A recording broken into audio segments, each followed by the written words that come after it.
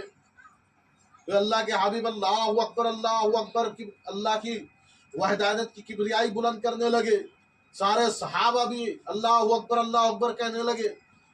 تو سارے صحابہ نے بعد میں پوچھا، یا رسول اللہ صلی اللہ تعالی وسلم، معاملہ کیا ہے کہ آپ پہلے سبحان اللہ کہہ رہے تھے، ہم نے آپ کو دیکھا ہم بھی کہنے لگے۔